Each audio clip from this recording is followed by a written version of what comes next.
Le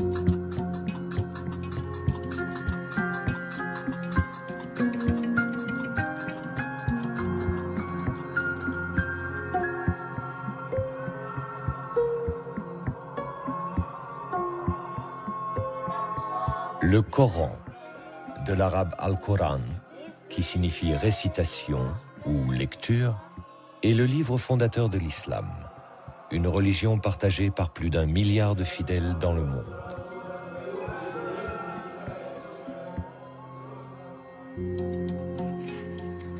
Pour les musulmans, le Coran est le recueil de la parole de Dieu, qui fut révélé au prophète Mahomet entre l'an 610 et l'an 632 de l'ère chrétienne, à la Mecque et à Médine, en Arabie saoudite.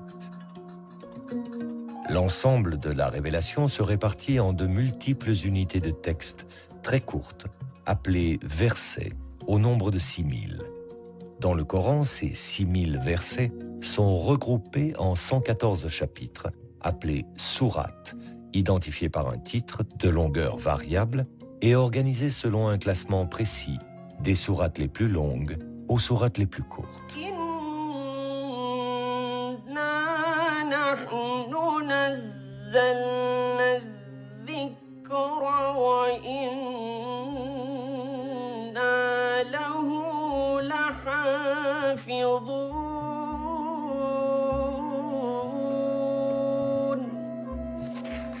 Pour la tradition musulmane, Dieu lui-même est le gardien du Coran.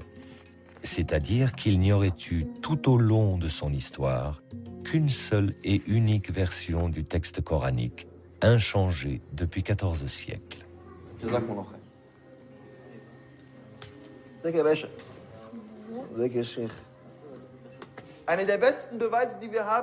L'une des meilleures preuves que nous ayons, c'est le fait que tous les Corans dans le monde entier soient concordants. Le Coran qu'on lit au Maroc est le même que celui qu'on lit en Chine, et celui qu'on lit en Arabie Saoudite, le même qu'on lit ici aujourd'hui en Europe ou en Afrique du Sud. Où que l'on aille, quelle que soit la direction vers laquelle on regarde, c'est toujours le même Coran.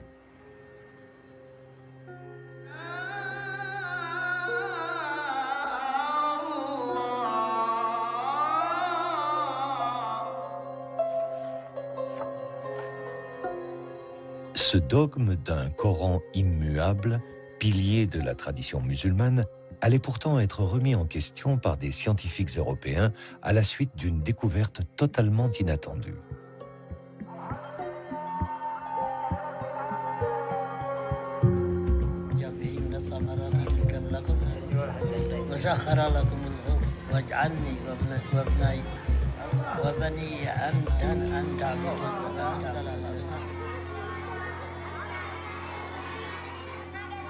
En 1972, le toit de la grande mosquée de Sanaa, la plus ancienne de la ville, s'effondre et laisse apparaître une sorte de cache où se trouvaient dissimulés depuis des siècles des milliers de parchemins. Paolo Costa, un archéologue italien présent lors de la découverte, alerte les autorités yéménites.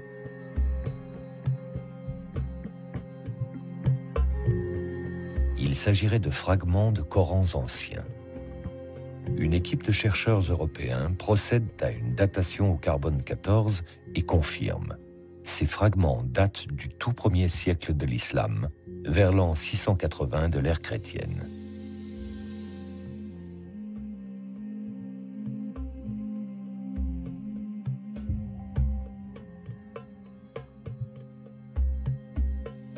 Ce sont les plus anciens manuscrits coraniques connus au monde, avec une écriture très rudimentaire, composée d'un simple squelette de consonnes. Un fonds inestimable aux yeux des scientifiques européens pour la connaissance de l'histoire du livre saint de l'islam. Ce fonds est actuellement en cours d'étude et c'est par ce biais que l'on a eu de nouvelles informations sur la transmission du texte coranique dans les premiers temps de l'islam. Et c'est là où l'on a découvert pour la première fois un manuscrit qui présentait une séquence différente des sourates de celle qui est canoniquement admise. Une organisation différente de l'ordre des sourates, mais aussi l'existence de palimpsestes, des fragments sur lesquels le texte initial aurait été effacé et remplacé par un autre. La présence également de mots étrangers, non arabes. En clair, des différences notables par rapport au Coran tel qu'il est aujourd'hui. Le Coran aurait donc eu, comme les autres livres saints, une histoire. Au cours du 1er siècle de l'islam, le texte coranique, son écriture, son organisation, la forme même du livre ont visiblement évolué. Suivant l'expansion de cette nouvelle religion, suivant les conquêtes de nouveaux territoires, l'émergence de versions concurrentes, les jeux de pouvoir religieux et politiques. Une histoire des origines qui s'écrit aujourd'hui entre tradition islamique et analyse scientifique, et qui appelle les chercheurs européens et les musulmans à croiser leurs récits et leurs savoirs.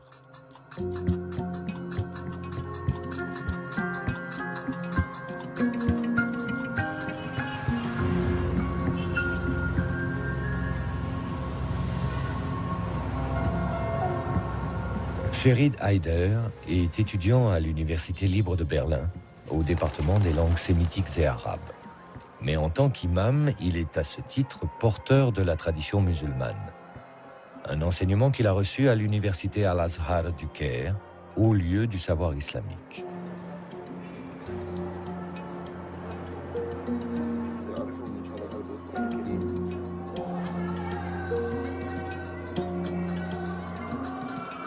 Dans la mosquée, les étudiants venus du monde entier se retrouvent pour des discussions théologiques, un partage de connaissances, et pour la récitation du Coran, comme un écho perpétuel à la révélation faite au prophète Mahomet au tout début du 7e siècle.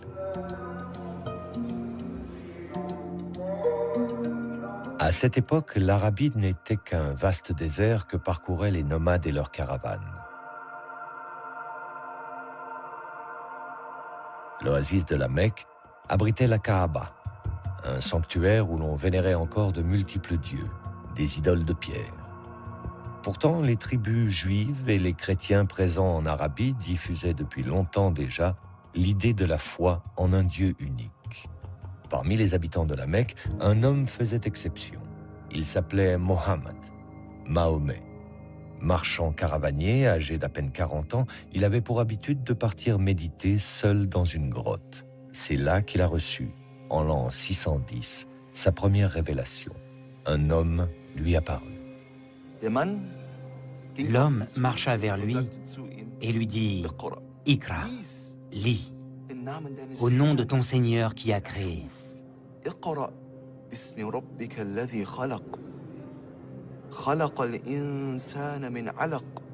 Qui a créé l'homme d'une adhérence. Lis. Ton Seigneur est le très noble.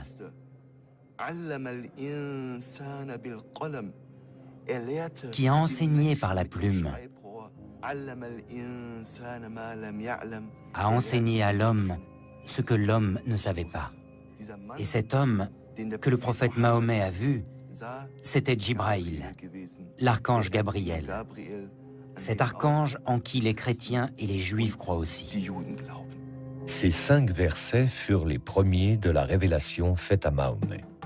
La révélation, tout entière recueillie dans le Coran, affirme avant tout que Dieu est unique et que Mahomet est son ultime prophète, son messager, dans la lignée d'Abraham, de Moïse et de Jésus.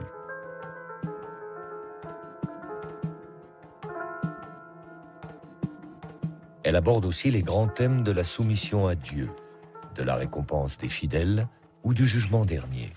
Elle annonce enfin la venue d'une communauté nouvelle, celle des musulmans, et édicte les lois qui vont la régir sur le plan des rituels religieux, de l'organisation sociale, de la politique. Au fur et à mesure qu'il les recevait, Mahomet partageait ses révélations avec Khadija, sa femme, puis avec son cousin Ali et ses amis proches, qui allaient former son premier cercle de fidèles, les compagnons. Ensemble, ils apprenaient par cœur chacune des révélations que le prophète continuait de recevoir. Ils les récitaient inlassablement pour ne rien en oublier.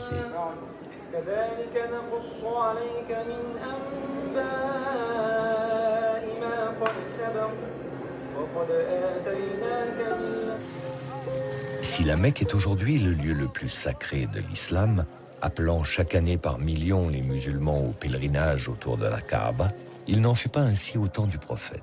Les Mécois se montrèrent tout d'abord indifférents aux prédications de Mahomet. Mais quand le prophète les exhorta à renoncer au culte païen des idoles, ils se mirent à le persécuter.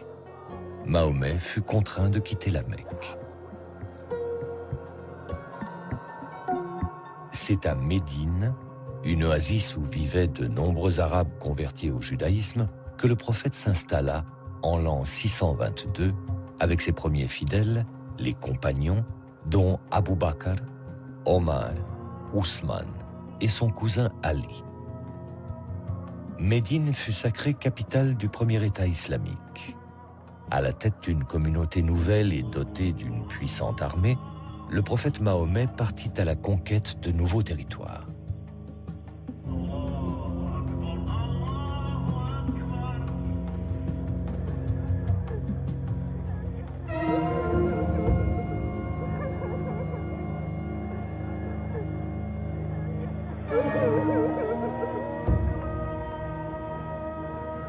Le prophète meurt en l'an 632. À sa mort, la presque totalité de la péninsule arabique s'était ralliée à la foi monothéiste de l'islam. Mais le prophète ne laissa aucune indication quant à sa succession. Ses 4 compagnons se réunirent et c'est Abu Bakr qui fut désigné premier calife. Ali revendique aussi la succession, au nom des liens du sang qui l'unissaient au prophète, mais le califat lui fut refusé. Et c'est cette première divergence qui, 2 siècles plus tard, divisera les musulmans en 2 branches. Les sunnites, aujourd'hui majoritaires dans le monde, qui s'attachent à la lignée des califes Abu Bakr, Omar et Ousmane, et les chiites, qui se rattachent à Ali. Alors qui, une fois le prophète disparu, allait prendre l'initiative de la mise par écrit du Coran? Qui allait faire des révélations un véritable livre? Avec quelle volonté? Strictement religieuse ou déjà politique? Et dans cette transcription de la parole de Dieu, quelle sera la part de l'intervention humaine?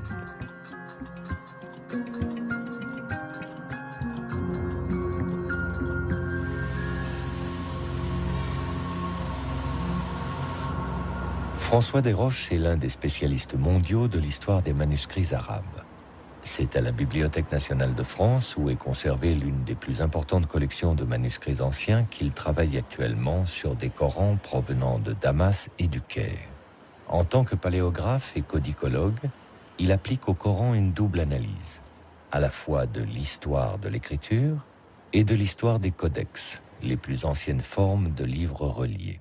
Dans les débuts de l'islam, la mise par écrit du Coran semble avoir été un enjeu important pour les communautés musulmanes. Il y a, semble-t-il, la volonté de réaliser ce qui était une promesse contenue dans le texte coranique, celle d'un kitab, d'un livre qui se matérialise, et on a bien l'impression que transcrire le texte coranique correspondait à une urgence de posséder un livre qui faisait de la communauté musulmane la détentrice d'une écriture au même titre que juifs et chrétiens qui étaient peuple du livre, Ahl al-Kitab.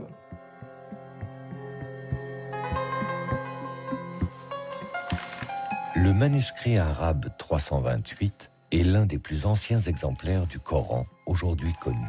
Écrit sur du parchemin, de la peau de mouton, il est daté de la seconde moitié du 7e siècle.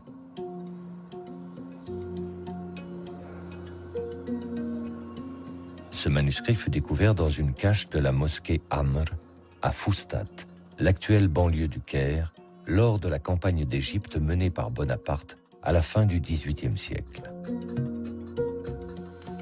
Les fragments de parchemin qu'il contient, écrits par plusieurs copistes, représentent environ la moitié du texte coranique. En plus de ceux qui se trouvent à la Bibliothèque nationale de France, d'autres fragments sont conservés à la Bibliothèque nationale de Russie à Saint-Pétersbourg, à la Bibliothèque apostolique Vaticane à Rome et dans une collection privée à Londres. Le manuscrit est particulièrement intéressant parce qu'il nous montre un certain nombre de caractéristiques de la transmission du texte coranique à l'époque ancienne, et notamment le fait qu'il était assez commun à ce moment-là de se mettre à plusieurs pour copier le texte sacré. Nous savons que le texte a été copié par plusieurs intervenants parce que les mains sont très caractéristiques. À côté de celle-ci, qui est sans doute la plus importante au sein du manuscrit, nous avons également un autre copiste et qui lui écrit dans un style beaucoup plus élaboré. L'écriture est de type Hejazi, du nom du Hejaz, la région d'Arabie où se trouvent la Mecque et Médine. C'est l'une des notations les plus anciennes de la langue arabe, constituée uniquement d'un squelette de consonnes et donc d'une lecture très difficile. Il n'existait pas ou peu de signes qui permettent de distinguer des lettres identiques. Les voyelles brèves non plus ne sont pas notées. Quant aux sourates, elles n'étaient pas identifiées par un titre, mais juste par un espace vide qui les séparait. À l'évidence, par rapport au Coran actuel où la ponctuation, l'organisation du texte ne laisse place à aucune imprécision, les premiers manuscrits coraniques, avec leur écriture rudimentaire, pouvaient être source d'erreurs de lecture, voire d'interprétations différentes du texte sacré. Mais pour les premiers musulmans, le recueil de la parole divine pouvait-il courir ce risque? Ce que l'on sait de l'usage de l'écriture dans l'Arabie ancienne, je veux dire par là l'Arabie du 7e siècle de notre ère, montre que ce que l'on souhaitait avant tout quand on utilisait l'écriture, c'était disposer d'un aide-mémoire, c'est-à-dire non pas quelque chose qui permettait une lecture autonome, mais un support pour permettre de retrouver le texte mémorisé par l'utilisateur et capable de subvenir à d'éventuelles défaillances de mémoire en lui donnant les moyens de retrouver le texte lui-même. C'est en tous les cas ainsi que plusieurs spécialistes expliquent les débuts de la notation, par exemple de la poésie arabe, qui se faisait avec des aides-mémoires qui n'étaient pas destinées à circuler comme des livres, mais plutôt comme des notes. Pour le Coran, il semble qu'il en a été de même et que ce que l'on cherchait avant tout quand on était en train de copier un texte comme celui que j'ai sous les yeux, c'était d'avoir grosso modo un fil directeur pour retrouver le texte lui-même.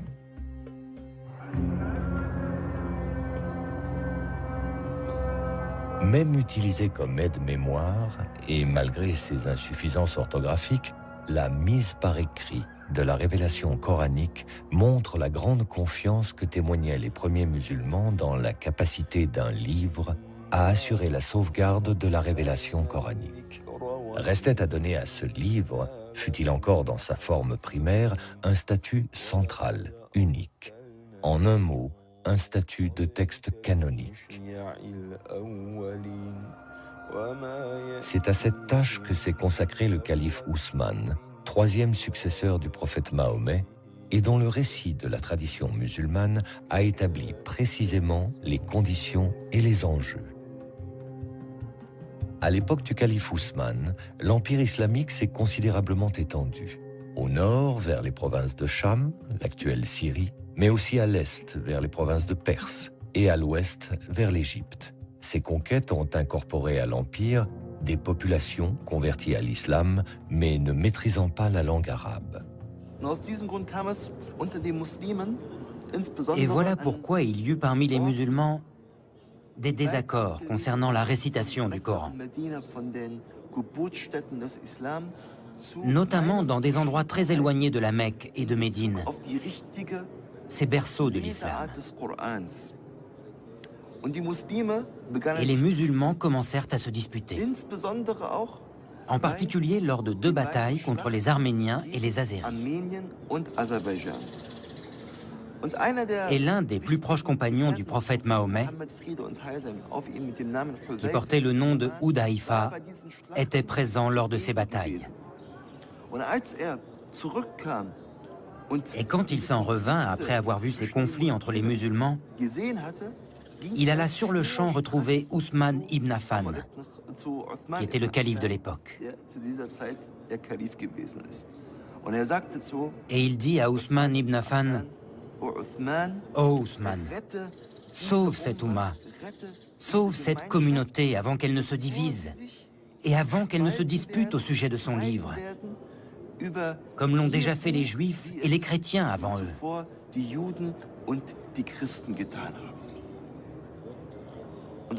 Et Ousmane ibn Affan prit cet avertissement très au sérieux. Et c'est la raison pour laquelle il fit convoquer une commission à laquelle il demanda de faire plusieurs copies du Coran.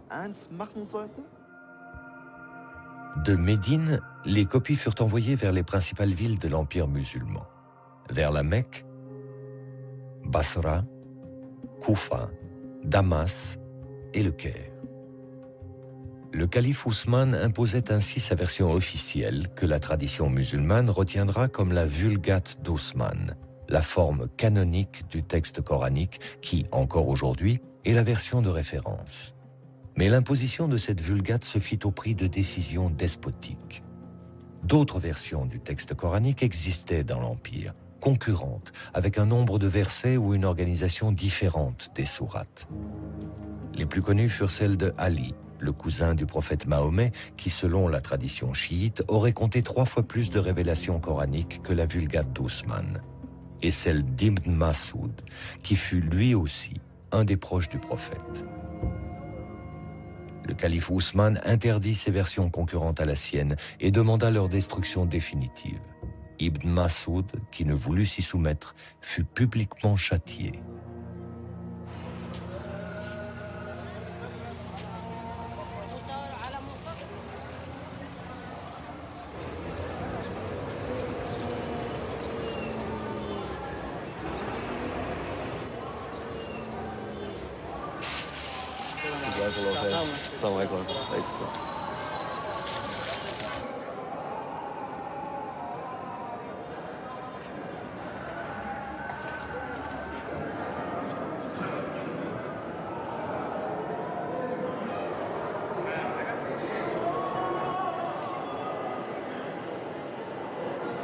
La Vulgate ousmanienne, objet de foi autant que de pouvoir, fut portée au rang d'objet de dévotion par la tradition musulmane. Dans la mosquée Al-Hussein du Caire, un exemplaire du Coran attribué à Ousmane serait gardé derrière cette porte que les fidèles embrassent. Une véritable relique que, exceptionnellement, Ferid Haider est autorisé à approcher.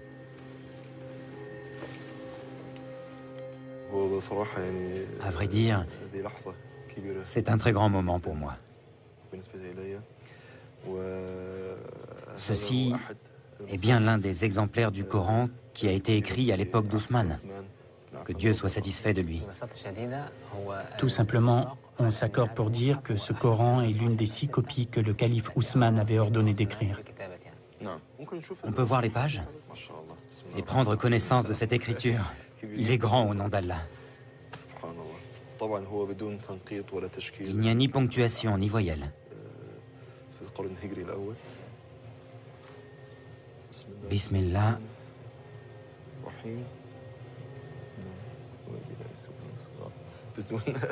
Sans ponctuation et sans voyelle, cette sourate est très difficile à lire.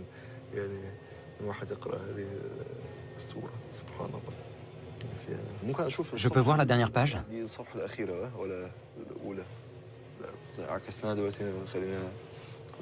C'est la dernière, celle-ci?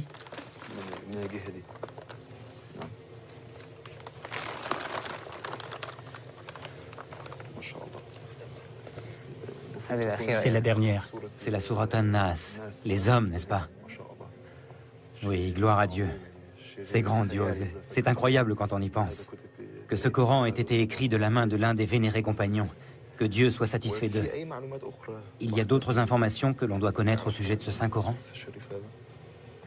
Ce Coran pèse 80 kg.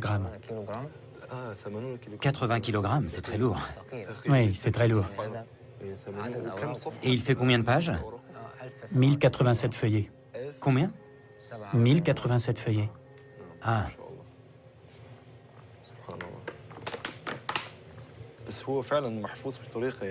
Franchement, la conservation est superbe. Il a plus de 1400 ans, c'est vraiment très ancien. Si vieux et malgré cela, gloire à Dieu, on dirait qu'il a été écrit il y a à peine 100 ans. Dieu est grand. C'est merveilleux. On dit qu'il y a des taches de sang dans ce Coran. Je ne sais pas à quelle page elles se trouvent. Pourtant, elles existent bel et bien, mais j'ignore où.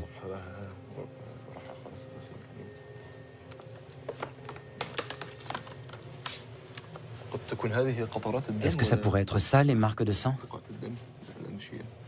Elles existent bien, mais elles sont effacées. Vous voulez dire qu'elles ne sont pas visibles? Non, pas très visibles. D'autres Corans, aussi volumineux et tachés de sang, sont répertoriés dans le monde musulman, à Istanbul et à Tachkent, en Ouzbékistan pour les plus connus. Considérés comme contemporains du calife Ousmane par la tradition musulmane, aucun d'eux n'a pu être historiquement daté, les scientifiques y voyant plutôt des copies tardives du 8e ou 9e siècle. La légende qui les accompagne, en revanche, reflète bien une vérité historique attachée au Coran. Le règne d'Ousmane fut une longue crise. Après 10 années d'un pouvoir despotique, en l'an 656, il fut assassiné dans son palais de Médine, entouré de Corans, précise la tradition, expliquant ainsi les taches de sang califales sur les pages du texte sacré. Les révoltés auraient accusé Ousmane d'avoir imposé par la force sa seule version officielle du Coran. Le Coran, c'était plusieurs livres et toi, tu les as réduits à un seul. Allusion directe aux versions concurrentes d'Ali et de Ibn Masoud, détruites sur ordre d'Ousmane. Ali, qui avait revendiqué la succession par ses liens de sang avec le prophète Mahomet, fut porté au pouvoir. Mais son règne tourna court. Ali fut destitué par un jeune gouverneur de Syrie, du nom de Muawiyah, un proche du calife Ousmane. Ali est assassiné à son tour. Muawiyah s'empara alors du pouvoir et fonda en l'an 661 la puissante dynastie des Omeyyades. Une dynastie sunnite qui allait régner sur l'empire musulman à partir de sa nouvelle capitale, Damas.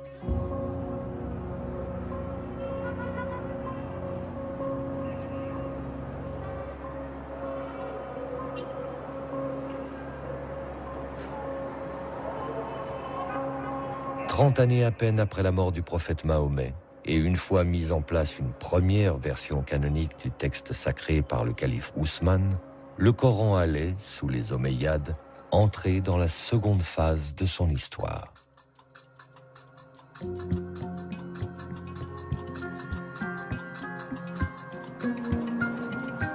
En déplaçant sa capitale de Médine à Damas, l'Empire musulman situait désormais le siège de son pouvoir religieux et politique dans un environnement plus complexe, voire plus hostile que ne l'était l'Arabie. Il fallut d'abord faire face à la révolte des chiites, menée par le fils d'Ali, Hussein, qui sera massacré à Karbala, en Irak, décapité par les armées omeyyades lors d'une bataille.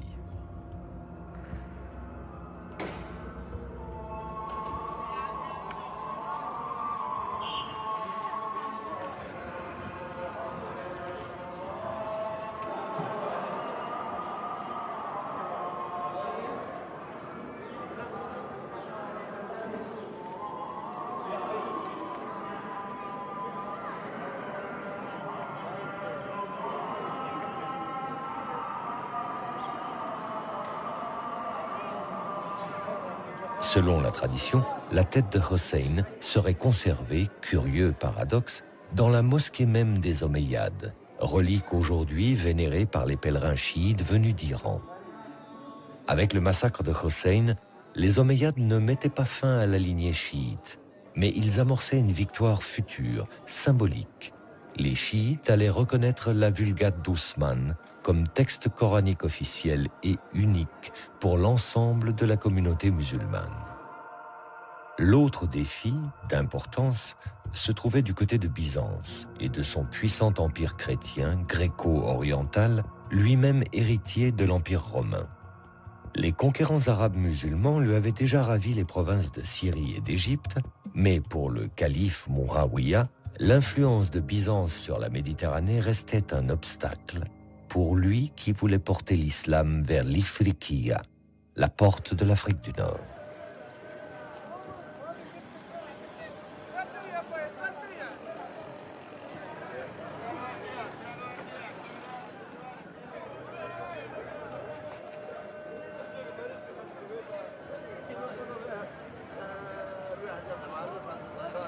En l'an 670, le calife y envoie l'un de ses généraux qui fit de Kérouan, en Tunisie, le point de départ de l'islamisation du Maghreb et de la diffusion du Coran d'Ousmane.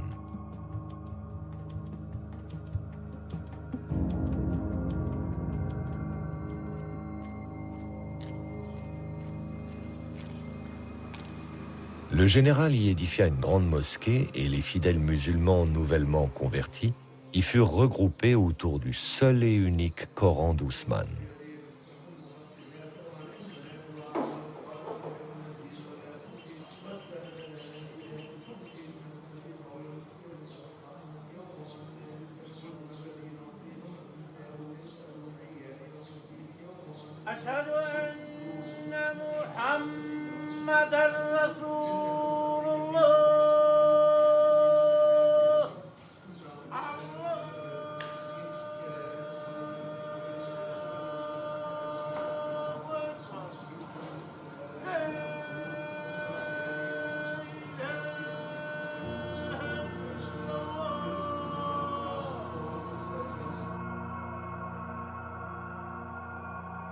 Au Coran apporté par les troupes omeyyades vinrent s'ajouter ceux que les copistes kérouanais commençaient à produire sur place. Ils allaient ainsi constituer l'une des plus grandes bibliothèques coraniques des premiers temps de l'islam, et dont il subsiste aujourd'hui une rare collection de quelques dizaines de milliers de fragments.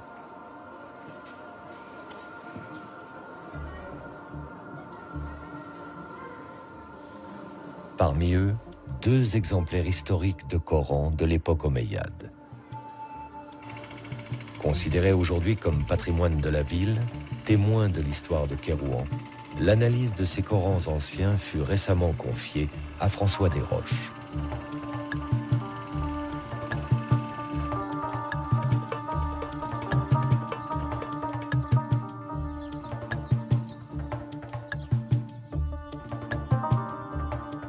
Sous la direction de Mourad Rammah, docteur en archéologie islamique, les précieux fragments de parchemins coraniques sont minutieusement restaurés.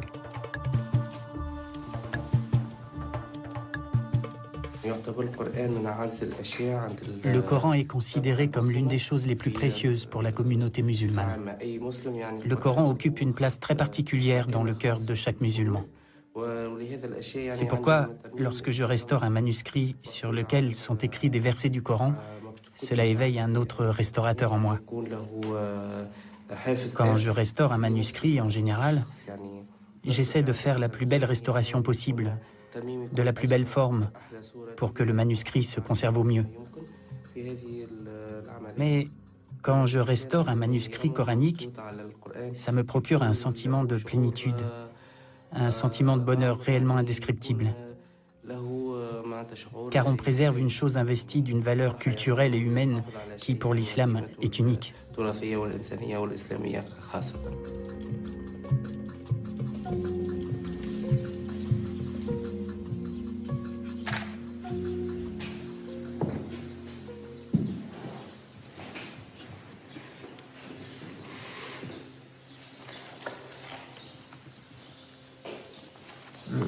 Le style d'écriture s'apparente assez bien à ce qu'on connaît sous le nom d'écriture du Hejaz, le nom de la région où se trouvent les 2 villes saintes de la Mecque et de Médine. De quelle époque vous daterez le cas échéant? C'est le début du 8e siècle et j'imagine que ça pourrait coïncider avec la deuxième phase, disons, de l'installation musulmane à Kérouan. Absolument.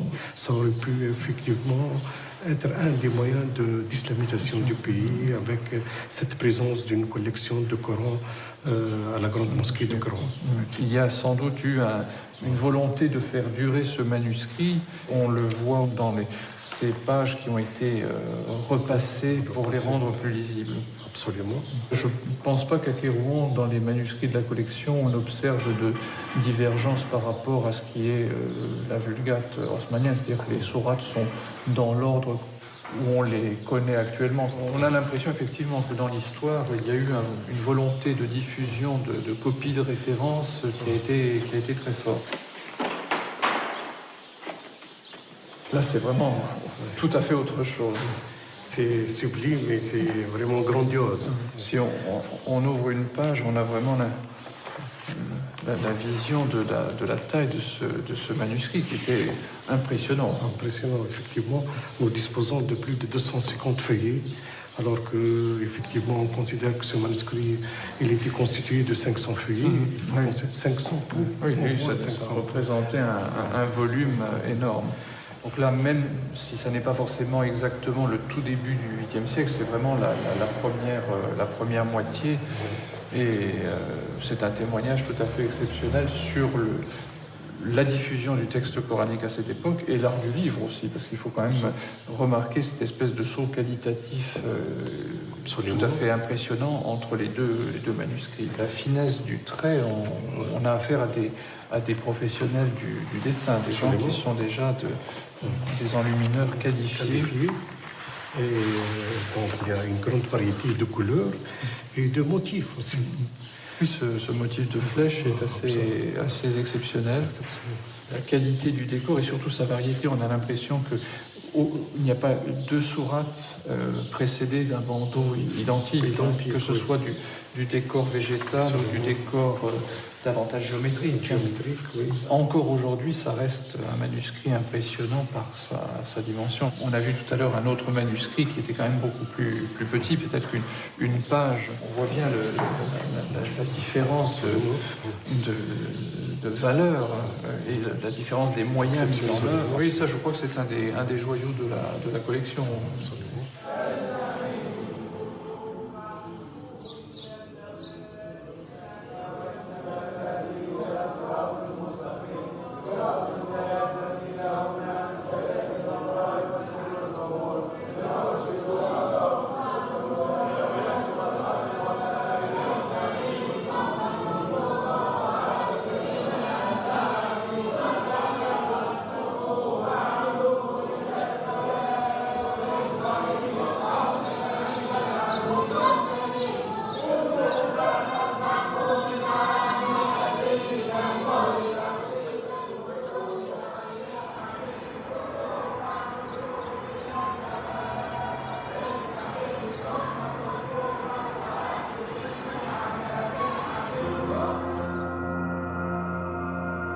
Avec des territoires conquis de la Méditerranée aux confins de l'Asie centrale, l'islam pouvait affirmer sa puissance face à l'empire chrétien de Byzance comme troisième et dernière religion révélée.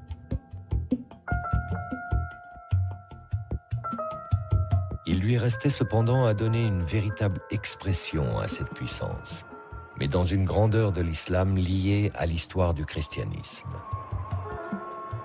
L'artisan en sera Abd al-Malik, le calife le plus flamboyant de la dynastie des Omeyyades. Il fit de l'édification des premiers monuments de l'islam et de la réforme du Coran les deux piliers de son règne qui débuta en l'an 685.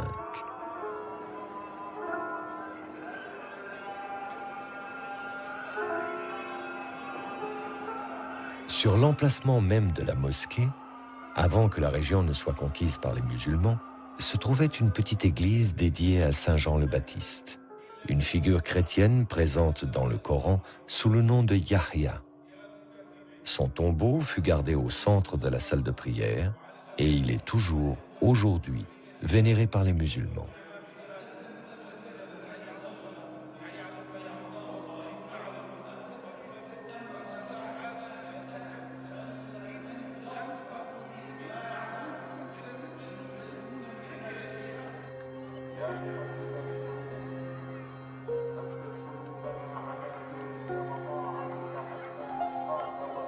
La présence des chrétiens en terre musulmane s'est également traduite dans l'art des décors omeyyades, dont la grande mosquée de Damas témoigne encore et que François Desroches vient observer aujourd'hui, cherchant à en établir le lien entre l'architecture et les Corans omeyyades, dont un en particulier, rarissime, qui fut découvert à Sanaa en 1972.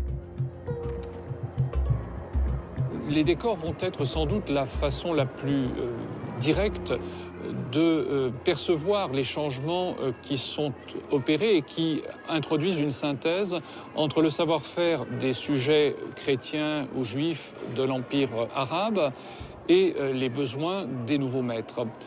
On fera appel à des artisans et des artistes chrétiens, certains qui seraient même venus prêtés par l'empereur byzantin. Et les décors qu'ils vont installer sont bien sûr marqués par la culture qui est la leur, adaptés naturellement aux exigences particulières du monde musulman.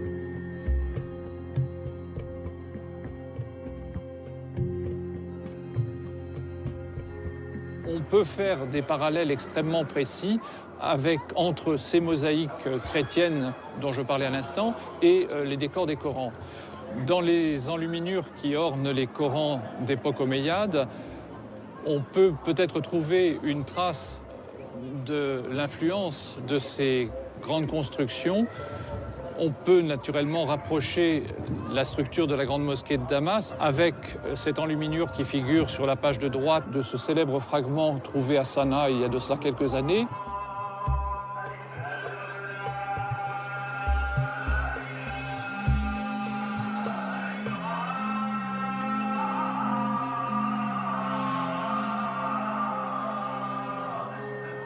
Dans un empire où les musulmans non arabes sont désormais majoritaires, il fallait, pour le pouvoir omeyyade, souder la communauté musulmane, lui donner une cohérence, une unité. Comme lors des califats précédents, le Coran en sera l'outil. Mais plus comme un simple aide-mémoire, comme il a pu l'être jusqu'alors avec son écriture rudimentaire.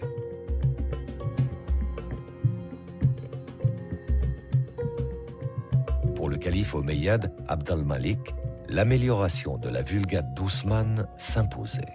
Au défectueux squelette de consonnes, il fit ajouter des ponctuations très précises. Distinction des lettres similaires, notation des voyelles, indication de prononciation. Ainsi complété, le texte coranique ne pouvait plus prêter à des erreurs de lecture ou à des interprétations contradictoires ou dissidentes. Le calife Abd al-Malik appela les foules musulmanes à ne suivre que ce qu'il imposait comme l'unique version du Coran, celle d'Ousmane, mais au texte désormais définitivement fixé. Et comme le fit le calife Ousmane avant lui, Abd al-Malik fit envoyer des copies officielles dans les capitales de l'Empire.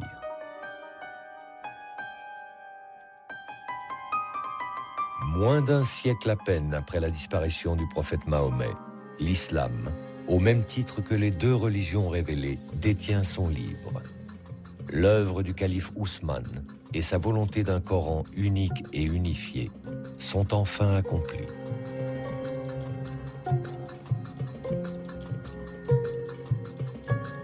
La Vulgate d'Ousmane, vénérée par la tradition musulmane, est la seule référence pour l'édition du Coran aujourd'hui dans le monde. Mais l'histoire des origines du Coran n'a pour autant pas encore livré tous ses mystères. Une inestimable collection de photographies qu'on croyait à jamais disparues vient de réapparaître. Entre les années 1920 et 1930, Gotthelf Bergstrasser, un chercheur orientaliste allemand, parcourut la Méditerranée de la Turquie au Maroc en passant par Damas et le Caire jusqu'aux grandes bibliothèques européennes à la recherche de Corans du 1er siècle de l'islam. Il en photographia les pages par milliers, constituant ainsi l'une des plus riches sources d'informations sur l'histoire du Coran. Dans la lignée des grands orientalistes allemands, Gotthelf Bergstrasser avait pour projet d'approfondir la recherche sur le texte coranique. Mais son rêve s'est achevé, en pleine guerre, en 1944. L'Académie des sciences de Bavière a été bombardée. On déclara les archives détruites, anéanties. Les archives de Bergstrasser avaient été en fait volontairement dissimulées, peut-être par crainte à l'époque d'engager une analyse du Coran probablement jugée trop sensible. Retrouvées en 2007, elles ont été confiées à une unité de recherche de l'Académie des sciences humaines de Brandebourg, appelée Corpus Coranicum, et dirigée par le professeur Angelika Neuwirth. Pour elle et son équipe, le fonds photographique de Bergstrasser, par sa richesse, augure de plusieurs années de recherche passionnantes et soulevant l'enthousiasme des scientifiques européens. comme avait pu le faire il y a plus de 30 ans les fragments de Sanaa au Yémen. Que va-t-on découvrir? Quels secrets ces archives vont-elles révéler de l'histoire du Coran au premier temps de l'islam? Il est encore trop tôt pour le dire, mais il est sûr que les archives de Bergstrasser offrent une opportunité nouvelle, exceptionnelle, d'élargir le champ d'analyse du Coran, mais avec une approche, aujourd'hui, partagée entre tradition scientifique et tradition musulmane. Nous essayons toujours de transcrire et d'analyser les manuscrits les plus anciens du Coran, car ils sont d'une plus grande importance et sont plus proches de l'époque à laquelle le Coran a été envoyé sur Terre.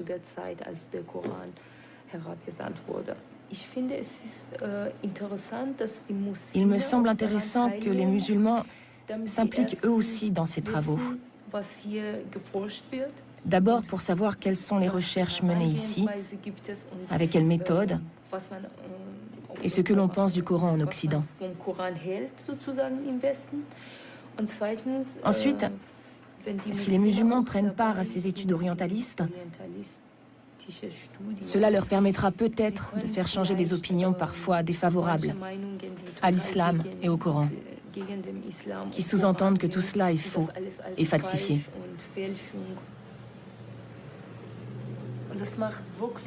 C'est vraiment passionnant de transcrire ces manuscrits coraniques. On voit par exemple, quand on lit une sourate, la 20e sourate par exemple, je l'ai transcrite 3 ou 4 fois. Et maintenant je la connais par cœur. Et petit à petit, je comprends ce qu'ont ressenti à l'époque les gens qui lisaient le Coran. Moi, je trouve que c'est très utile de collecter des manuscrits et de les examiner. C'est très important pour les musulmans, parce que, en tant que musulmans, nous partons bien sûr du principe, comme il est dit dans le Coran d'ailleurs, que c'est Dieu qui a préservé le livre, avec les moyens dont disposent les hommes, bien sûr. J'aurais peut-être une autre question. Comment ressens-tu finalement, en tant que musulmane, le fait de participer à un tel projet qui est quand même dirigé et qui a été mis en place par des orientalistes, c'est-à-dire par des scientifiques non musulmans? Cela ne m'a jamais vraiment posé de problème. Il est vrai que nous avons une autre approche du Coran. Nous le percevons vraiment en tant que livre saint. Et nous y voyons notre religion. Donc tu n'y vois pas de contradiction? Personnellement, moi non plus. Pour autant que je sois au courant de ce projet, je ne ressens pas là de contradiction. C'est vrai. Parce que ces gens travaillent de façon très objective. Et scientifique. Et ils ont un point de vue scientifique. Et je ne pense pas que nous, en tant que musulmans, devions avoir de problème avec une approche scientifique. Oui. Parce que je pense qu'en tant que musulmans, nous devons peut-être tout simplement avoir, ou trouver, la force d'aborder la question sous un angle scientifique. Oui, absolument. Ne serait-ce que pour montrer que nous n'avons pas peur. Parce que si je dis que je ne veux pas d'une approche scientifique, que ça me suffit de croire que ça vient vraiment de Dieu et que ça n'a pas été falsifié, c'est un signe extérieur de faiblesse. Oui. Ça voudrait dire que j'ai peur que cela mette en évidence quelque chose qui ne serait peut-être pas très bon pour nous, musulmans, ou pour l'islam, parce que cela contredirait ce en quoi nous croyons. Mais je n'ai aucun souci là-dessus. De toute façon, en Allemagne, les orientalistes sont toujours des Allemands. Et je trouve que ce ne serait pas mal que les musulmans aient un jour la possibilité D'y prendre part. Un peu, oui. Absolument. L'un de nos premiers objectifs est de partager nos propres constatations ou nos propres points de vue sur le Coran avec des musulmans. À long terme, nous espérons bien sûr pouvoir fédérer autour d'une idée qui n'est d'ailleurs pas neuve, à savoir que l'on peut mettre nos 2 traditions sur un même plan et que l'on peut tirer des enseignements de toutes les 2. Ce qu'il nous faut, c'est une interaction. Ce qui, face à la mondialisation, devrait d'ailleurs être le cas depuis longtemps. Interaction entre 2 traditions du savoir qui peuvent en quelque sorte s'aligner. En ce sens, nous sommes dans le même bateau que les musulmans. Et nous ne voulons en aucun cas pratiquer notre recherche coranique de façon, comment dirais-je, académique. Alors qu'il y a des millions de musulmans qui sont curieux, qui s'intéressent et qui disposent eux-mêmes d'un savoir que nous n'avons pas. Si nous voulons vraiment nous approcher du Coran, nous avons besoin d'une étroite collaboration avec des érudits musulmans. Sans eux, ce n'est pas possible.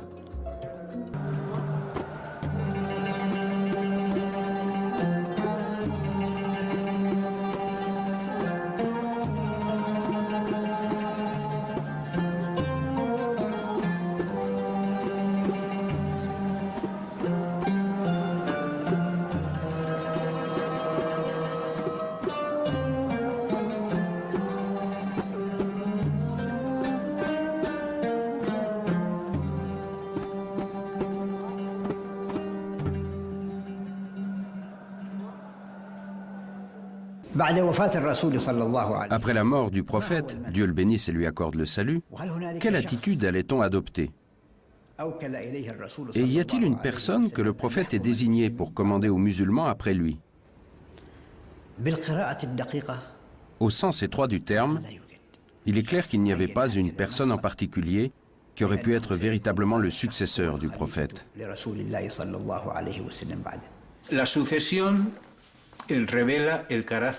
La succession met en lumière le double caractère de tout État musulman à venir. Le caractère religieux et le caractère politique. Du point de vue religieux, Mahomet ne pouvait avoir de succession, puisqu'il est le sceau de la prophétie. Après lui, il n'y a pas d'autre prophète. Là où il peut y avoir succession, c'est dans le domaine politique, succéder au guide, au leader de la communauté. Là, il y a eu un litige. Je ne dirais pas un conflit. Les partisans de Médine, bien sûr, ont dit « ce pays est le nôtre et nous avons donné asile aux émigrés. Il serait donc normal que la succession nous revienne. » Un homme entra dans la mosquée et dit « Les Médinois se sont réunis dans le vestibule des Saada et ont fait allégeance à Saad, leur chef. » Abou Bakr se leva et sortit avec Omar, laissant Ali auprès du prophète. En entrant dans le fameux vestibule, ils y trouvèrent réunis tous les Médinois qui leur parlèrent ainsi. Nous voulons nommer comme chef l'un des nôtres. Choisissez-en un parmi vous, un prince, et de cette manière tout le monde sera content. Abou Bakr prit la parole. Et après avoir cité tous les versets du Coran faisant l'éloge des Médinois, il ajouta « Mais vous savez que le prophète a dit « La fonction de présider appartient aux Mécois Koraïchites. » Les partisans médinois s'écrièrent « S'il faut absolument un Koraïchite, nous désignerons Ali, le gendre du prophète. C'est le plus renommé d'entre les Koraïchites. » Mais Omar dit alors à Abou Bakr « Étends la main et reçois notre serment, car tu es un respectable Koraïchite et le plus digne. » Et Omar lui prêta serment. Alors les Médinois, honteux de leur résistance, se précipitèrent vers Abou Bakr et prêtèrent devant lui le serment d'allégeance. Mais ce qu'on peut dire à propos de cette réunion, c'est qu'elle marquait le début du conflit qui allait traverser l'État arabe médiéval. Un conflit politique et culturel. Ce conflit devrait nous permettre de découvrir les prémices des différents schismes religieux et intellectuels. Ces courants ne sont qu'une réaction à ce qui s'est passé pendant cette réunion du vestibule. Et nous allons constater que cet état de fait va se refléter dans la lecture du texte coranique même. Lorsque la nouvelle se répandit à Médine, Abou Soufiane, l'ancien chef des Koraïchites païens, converti lors de la prise de la Mecque, dit à Ali « Pourquoi abandonnes-tu le pouvoir à Abou Bakr, qui est du clan le plus insignifiant d'entre les Koraïchites? Quant à moi, je n'y consens pas. » Ali répliqua « Il y a longtemps que tu es l'ennemi de l'islam. » Abou Bakr, informé du propos d'Abou Soufiane, fit appeler le fils aîné de celui-ci et lui confia le gouvernement de la province de Syrie. Apprenant la promotion de son fils, Abou Soufiane vint le soir même faire allégeance au premier calife. Le corps du prophète gisait abandonné dans sa maison. Occupé à cette affaire de succession, personne ne songeait à son enterrement.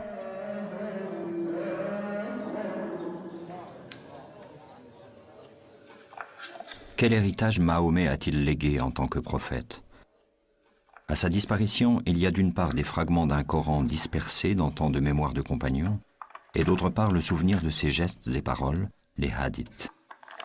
Il faudra attendre longtemps, 2 siècles, pour que les souvenirs du personnage seulement humain de Mahomet soient élaborés en cette énorme institution hadith, ou tradition prophétique. Cette institution de hadith prendra une place telle qu'elle aura quasiment la même autorité que le texte révélé, le Coran. L'islam sera alors, peut-être indûment, ce jeu de miroir entre la parole de Dieu et ce qui la rend humainement audible, la parole du prophète sacralisée dans le hadith. Une des erreurs concernant le prophète, qui a contribué à la pétrification de l'islam durant les siècles qui ont suivi, c'est la sacralisation des hadiths, c'est-à-dire de ses paroles et de ses faits et gestes. Les sunnites considèrent tous les compagnons comme des témoins infaillibles et presque comme des demi-dieux. C'est ce que je pense et j'espère ne pas me tromper, car ils les considèrent comme des guides qui ne se trompent jamais, et ceci n'est pas une vision objective. Il faut être réaliste. Même les compagnons du prophète étaient d'abord des politiques. Quand le prophète est mort, on s'est réunis chez les Saada. Et ceux qui étaient chez le prophète et qui ont entendu parler de cette réunion s'y sont précipités. On dit que le prophète n'a été enterré que 3 jours après sa mort. C'est historique. Donc la vision objective, c'est celle du Coran qui considère les compagnons comme des êtres humains qui peuvent commettre ou non des erreurs et que Dieu jugera. Donc les politiques se partageaient le pouvoir et luttaient pour l'avoir. C'est dans ce contexte que des hadiths ont été rajoutés, qui donnent un caractère surhumain à un simple individu qui disait « je ne suis qu'un homme ». La tradition insiste sur le fait que Mahomet distinguait bien, quand il parlait, l'ordre du révélé et les paroles qui étaient les siennes en tant qu'homme. Il interdisait que celles-ci soient d'une manière ou d'une autre consignées. Pourtant, beaucoup plus tard, à la lumière de cette affaire de succession, un hadith va opérer comme un symbole et devenir une jurisprudence politique.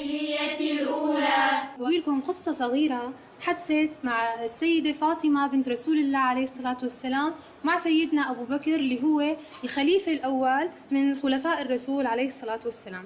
القصة إنه المسلمين كانت غنائمهم كبيرة كتير من خيبر، وكان الرسول عليه الصلاة والسلام له حصة من هي الغنائم اللي هي كانت أرض فدك، وأرض فدك معروف إنه هي أرض خصبة فيها أشجار مثمرة وما إلى ذلك.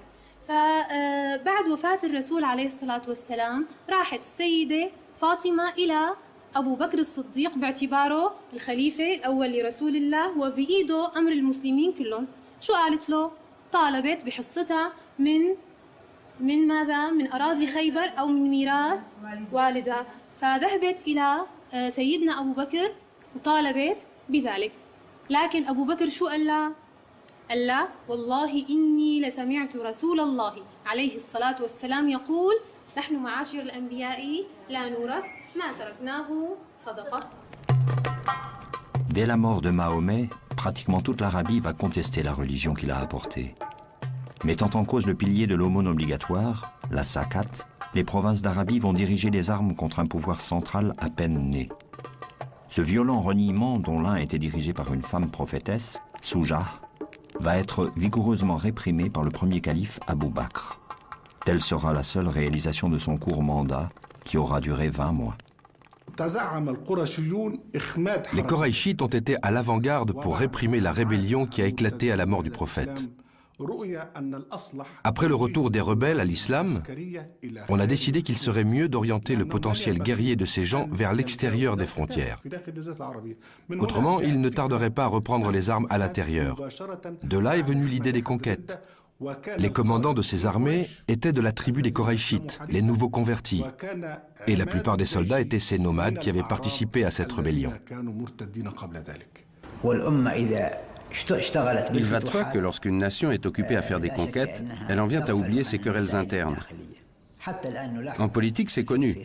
Lorsqu'un État ou une organisation, quel qu'il soit, doivent affronter un péril extérieur, l'union se fait à l'intérieur.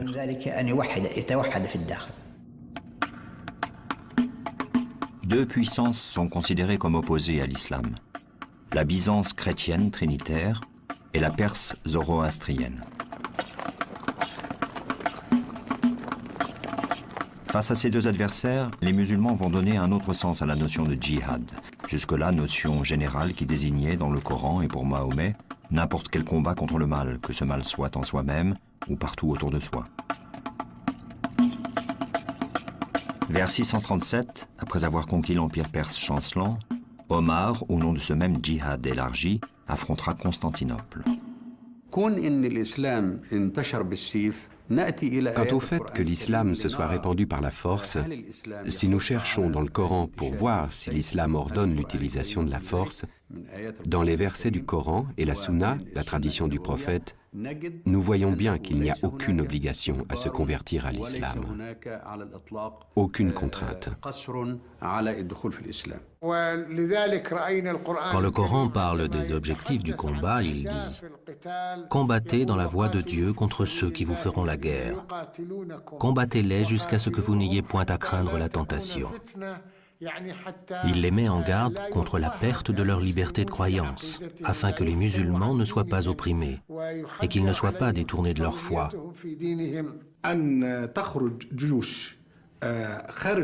Mais lorsque les musulmans sortent de leurs frontières et donnent à choisir entre la conversion, le paiement d'une dîme ou le combat, cela n'a rien à voir avec la législation coranique.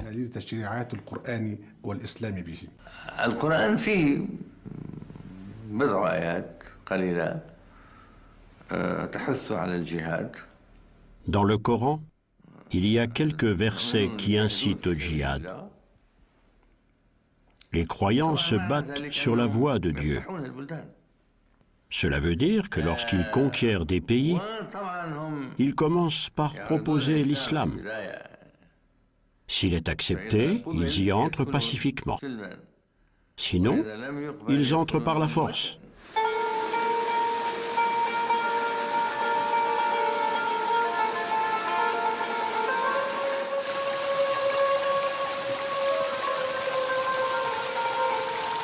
Les incroyants n'ont-ils pas vu que les cieux et la terre étaient cousus et que nous les avons décousus, que de l'eau nous avons donné vie à toute chose? Sourate 21, verset 31.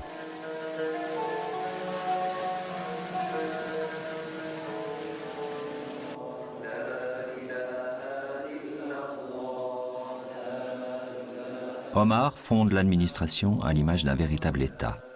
Il institue une fiscalité, devient un mythe de la justice directement rendu par le chef. Après 10 ans de califat, Omar mourra assassiné par un esclave tueur à gages. Si le Coran a recommandé la consultation générale, Shura, dans tout ce qui concerne les affaires publiques, y compris la désignation du pouvoir suprême, Omar a laissé un testament politique désignant seulement 5 notables qui nommeront son successeur, le 3e calife Othman. La carte de l'expansion sera jalonnée par les tombeaux des compagnons combattants, qui deviendront des lieux d'attachement et de souvenir à l'islam originel, celui de Mahomet.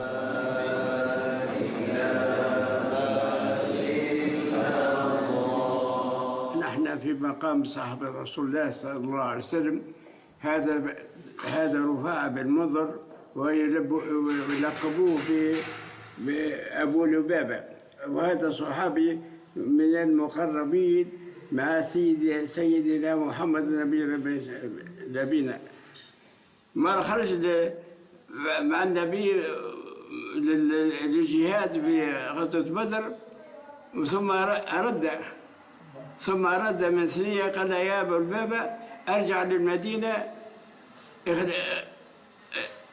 أهنيني عليها خاف يرجع عليها عدو ولا حاجة من بعدي قال يا رسول الله ما تحرمنيش من أهل بدر قال فلك أجر أهل بدر ولك أجر الخلافة بعد هذا تحلل الفتح تاع أفريقيا في أيام سيدنا عثمان هي أفريقيا مجاهد متطوع مع الأولاد أصغر منها مع الجيش ولا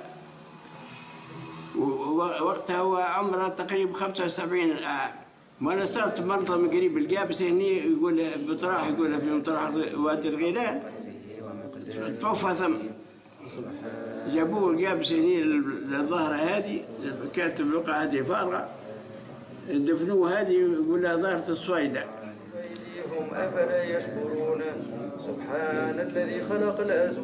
Au fur et à mesure que les conquêtes se poursuivaient, la mort sur les champs de bataille de nombreux compagnons, témoins des faits et gestes du prophète, rendait urgente une tâche délicate, la compilation du Coran. Il faut se souvenir que le Coran s'est transmis d'abord oralement. Les musulmans, même aujourd'hui, comprennent et considèrent le Coran comme un phénomène oral, avant de le considérer comme une réalité textuelle. C'est la récitation qui est l'expérience la plus authentique et la plus profonde que l'on puisse avoir du Coran.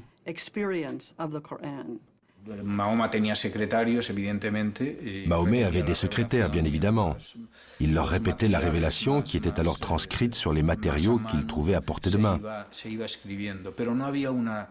Mais il n'y avait pas de véritable ordonnancement. Il y avait des lectures, mais c'était surtout une tradition orale. Les fidèles de la première heure apprenaient et connaissaient par cœur le Coran. Le souci de rassembler ces fragments épars du Coran originel dicté par le prophète a sans doute été celui d'Abou Bakr, puis d'Omar. Ils ont certainement l'un et l'autre tenté d'en faire un recueil. Mais ni l'un ni l'autre n'ont eu l'intention de réaliser une structure organisée de sourates. En ce qui me concerne, je suis persuadé que le Coran était à cette époque-là dans l'ordre qu'on lui connaît actuellement pour ce qui est de l'enchaînement des versets dans chaque chapitre. Et je ne crois pas qu'il y ait certains versets qui ne figuraient pas encore dans certains chapitres. Je crois donc que le Coran était là en entier, sauf que les sourates étaient dispersées. Là une sourate, là 2 sourates, là 10. Le Coran a donc été rassemblé du vivant du prophète, mais il était encore sous forme de feuillets épars. La collecte du texte coranique a peut-être commencé pendant les dernières années de la vie de Mahomet, mais elle sera plus active et plus conséquente plus tard, sous le règne d'Omar, et plus particulièrement sous celui d'Othman.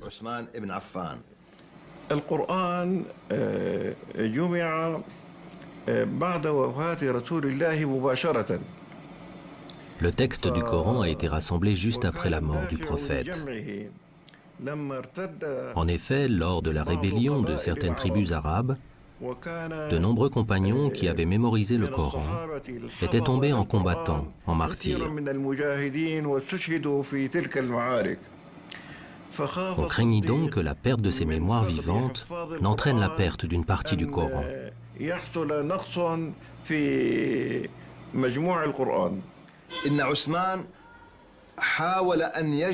Othman a essayé de collecter toutes les planches sur lesquelles étaient écrits les versets du Coran. On entend par planches les peaux d'animaux sur lesquelles on a écrit les versets.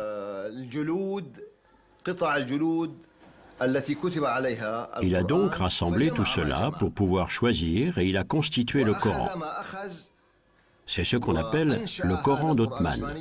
Puis, si l'on en croit les chroniques, il a détruit le restant des planches.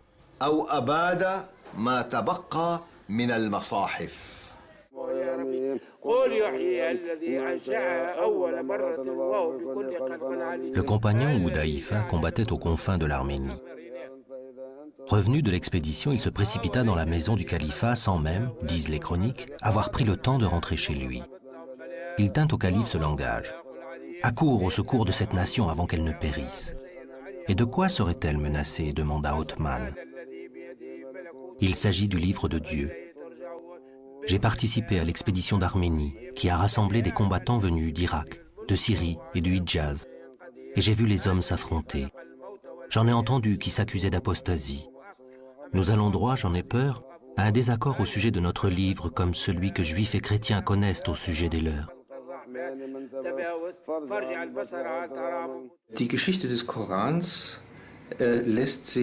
Il est impossible, aujourd'hui encore, d'écrire clairement l'histoire du Coran.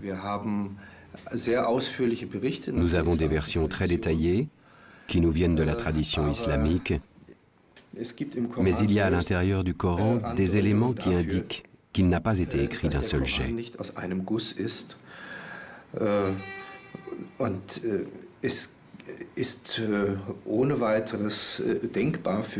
Pour moi, il est imaginable, ou en tout cas très plausible, que le Coran ait continué à se développer, même après la mort du prophète.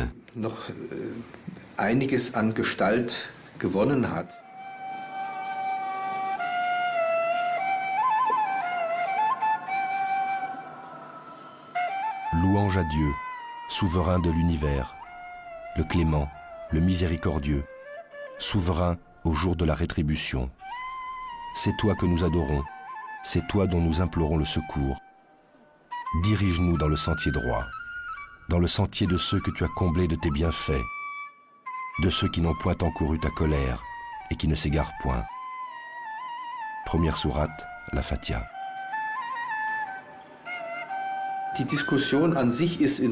La discussion sur la première sourate est en soi intéressante.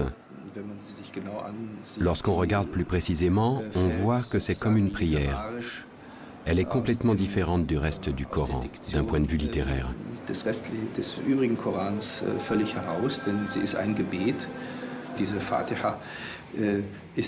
Cette Fatiha, cette ouverture, n'est sûrement pas apparue après Mahomet.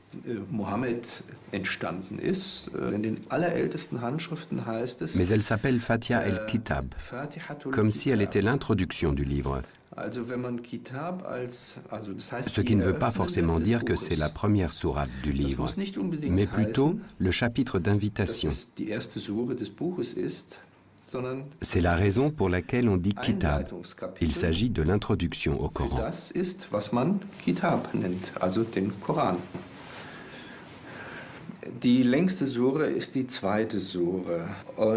La plus longue des sourates est la seconde.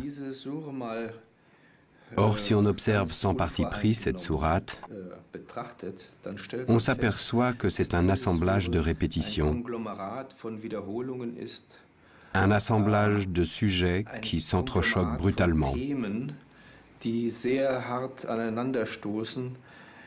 On pourrait presque dire que cette sourate donne l'impression de réunir tous les versets laissés pour compte dans la rédaction du Coran.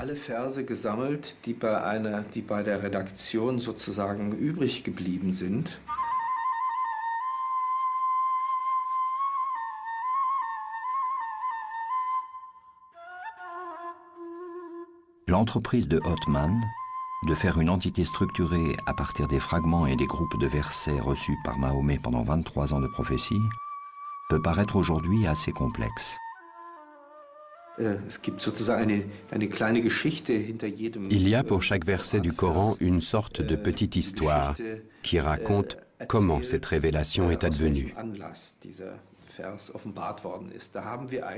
Ainsi, nous pouvons dire que nous connaissons sa continuité historique. Pourquoi n'a-t-on pas suivi cet ordre historique dans le plan du Coran ? Le texte, tel que nous le connaissons, est le reflet d'une décision, d'une mise en ordre, qui sont pour une bonne part artificielles. L'ordre choisi n'est pas inhérent au matériel narratif, au matériel coranique lui-même. Les sourates sont disposées, dans une large mesure, de la plus longue à la plus courte. Mais on aurait aussi bien pu faire l'inverse.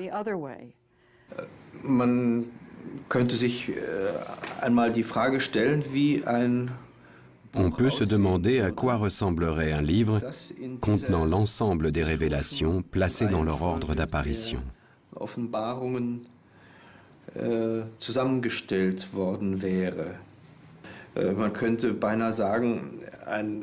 On pourrait presque dire qu'un ordonnancement historique du Coran inverserait l'ordre actuel qui est basé, entre guillemets, sur la longueur des sourates.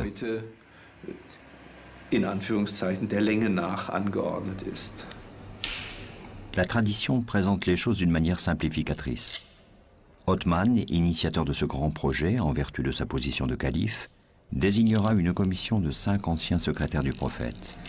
Il énonce la règle qu'une citation soit attestée par 2 compagnons irréprochables, comme étant un passage du Coran, et la voici consignée comme telle. Pourtant, déjà à l'époque, tout n'allait pas de soi.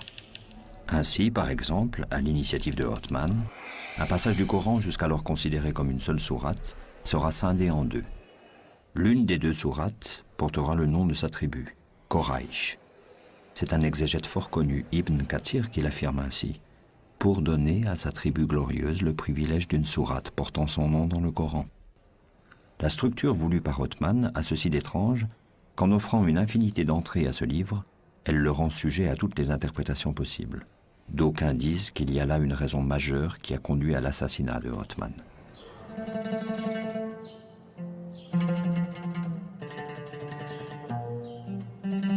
Pour enterrer Othman, on le porta sur le battant d'une porte, de sorte qu'on entendait sa tête cogner contre le bois. On le déposa. Et tandis que l'on procédait au rite mortuaire, un groupe de Médinois vint leur dire « Non, nous en jurons par Dieu, vous n'allez pas célébrer pour lui la prière des morts. » Un homme dans le cortège dit « Ainsi vous voulez nous empêcher de célébrer une prière pour lui? Eh bien Dieu et ses anges ont déjà béni son âme. » Ses compagnons conseillèrent à cet homme de s'en tenir là et de se taire. Il obéit. Ils reprirent la dépouille et repartirent en courant. Ils arrivèrent à l'orée du cimetière des croyants. Un Médinois vint à leur rencontre et dit « Par Dieu, non, vous ne l'enterrerez pas dans le carré de l'envoyé de Dieu, et nous ne vous laisserons pas célébrer pour lui la prière. » Ils s'en furent. Arrivés au cimetière juif, ils creusèrent un trou et célébrèrent la prière. Quand ils précipitèrent le corps d'Othman dans le trou, sa fille se mit à hurler. Un des présents lui dit « Dieu m'en est témoin, si tu n'arrêtes pas, je te couperai ce qui te sert à porter les yeux. » Ils l'enterrèrent sans mettre de pierre, se contentant de recouvrir le corps de terre. L'écriture arabe procédait du nabatéen, qui ne traçait que les consonnes, dont plusieurs avaient la même graphie. C'est en cet état que les premières copies du Coran nous sont parvenues. Un même mot pouvait donc avoir plusieurs sens. Um einmal einen Eindruck zu geben von dem Unterschied zwischen einem Pour donner une idée de la différence entre un texte du Coran avec toutes ses voyelles et avec ses signes de différenciation et un texte du Coran sans tous ces ingrédients qui sont bien plus tardifs, on place côte à côte deux versions d'un texte assez connu, le début de la deuxième sourate. Die relativ bekannt sind. Es ist der Beginn der zweiten Sure. Wenn jetzt hier Si quelqu'un voulait se cantonner à l'étude de la tradition écrite, on pourrait lire ce texte arabe ainsi. Ce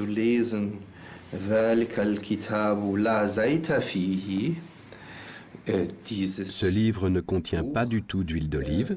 Es enthält überhaupt kein Olivenöl. Nun, dieser Ou encore, ce livre ne contient pas le moindre doute. Si on n'a qu'une connaissance théorique, on lira ce livre ne contient pas du tout d'huile d'olive. Il faut donc connaître la tradition orale pour pouvoir le lire avec certitude. Mais il y a aussi des cas où la tradition orale n'a visiblement pas suffi. Et on trouve, à certains endroits, des interprétations extrêmement différentes du texte fondateur de l'islam.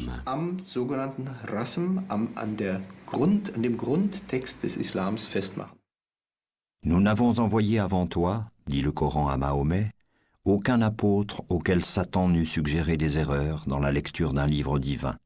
Mais Dieu abroge ce que Satan suggère et affermit le sens de ses signes. Sourate 22, verset 51. En plus des difficultés de déchiffrement, voici qu'apparaît dans le Coran la notion de l'abrogation. Ainsi les fameux versets sataniques, qui ont bien été transmis, même dans leur version intégrale, et qui ont été tout de suite après retirés du Coran.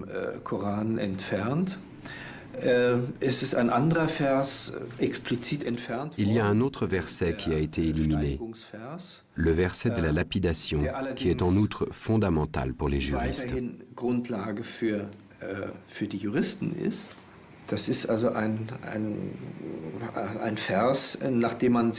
C'est un verset sur lequel on a fondé une pratique juridique. Mais on sait que le prophète l'a fait ôter du Coran. Le vieux et la vieille adultère, lapidez-les jusqu'à ce que mort s'en suive. Tel est le châtiment que Dieu leur réserve. Verset retiré du Coran.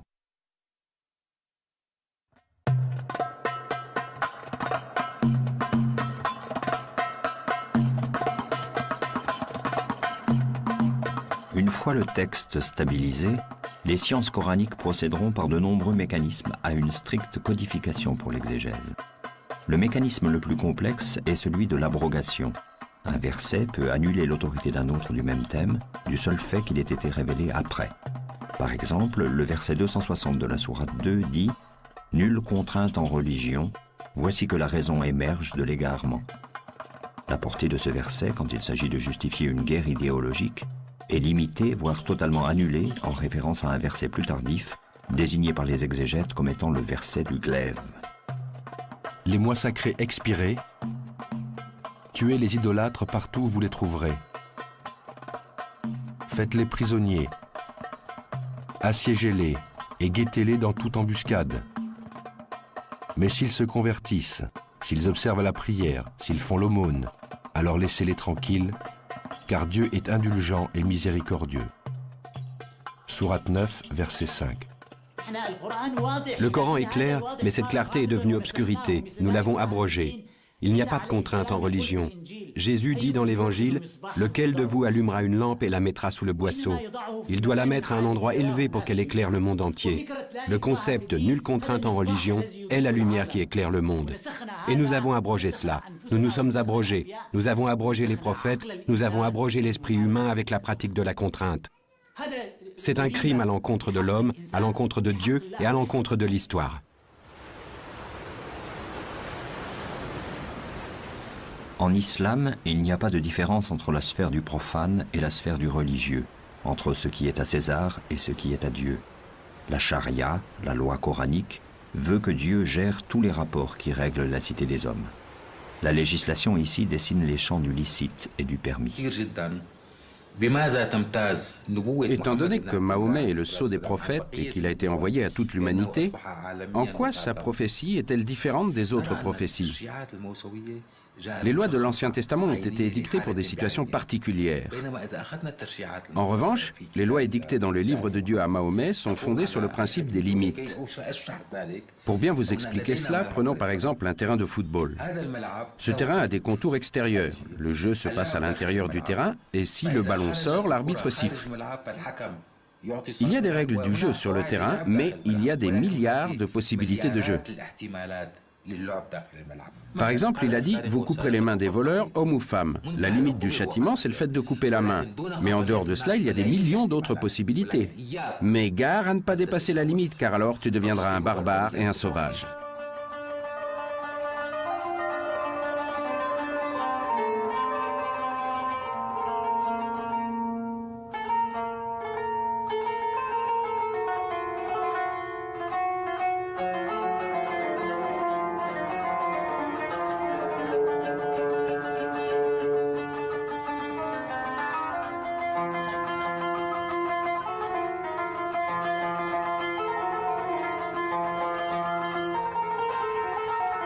Nulle bestiole et nul volatile qui ne forme comme vous des nations. Nous n'avons rien omis dans le livre. Sourate 6, verset 38.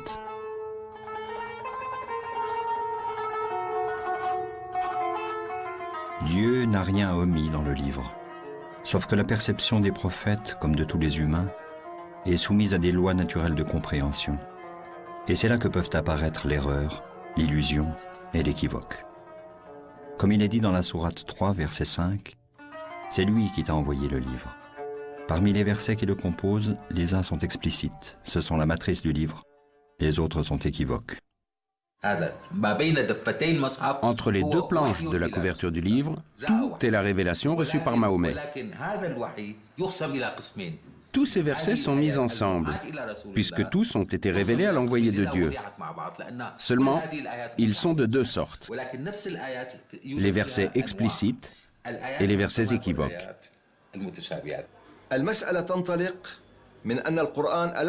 Le Coran, dans un verset, insiste sur le fait qu'il y a des versets équivoques, c'est-à-dire ambigus, et des versets dont l'énoncé est clair et le sens absolu.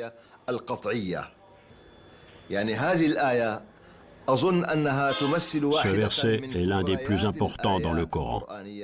Et il a ouvert une porte que plus personne ne peut fermer à une lecture ouverte du texte coranique.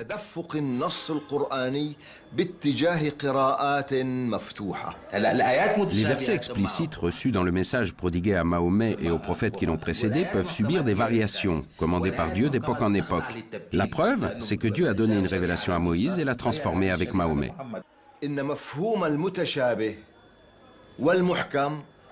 Le Coran ne désigne pas explicitement quels versets sont équivoques et quels versets sont explicites. Le Coran ne les définit pas de façon absolue. Leur signification reste ouverte. En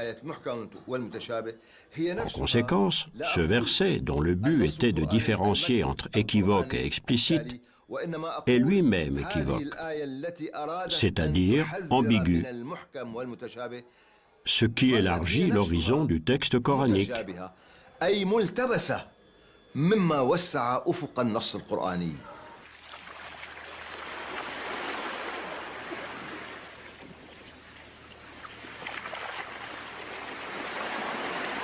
Si la mer se changeait en encre pour écrire les paroles de Dieu, la mer s'épuiserait avant que ne s'épuise la parole de Dieu, quand bien même nous la remplirions une autre fois.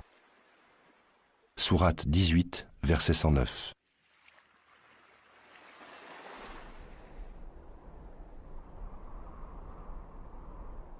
En 656, après la mort de Othman, de très nombreux points de fuite vont se dessiner à l'occasion de la Fetna, la sanglante guerre civile du début de l'islam.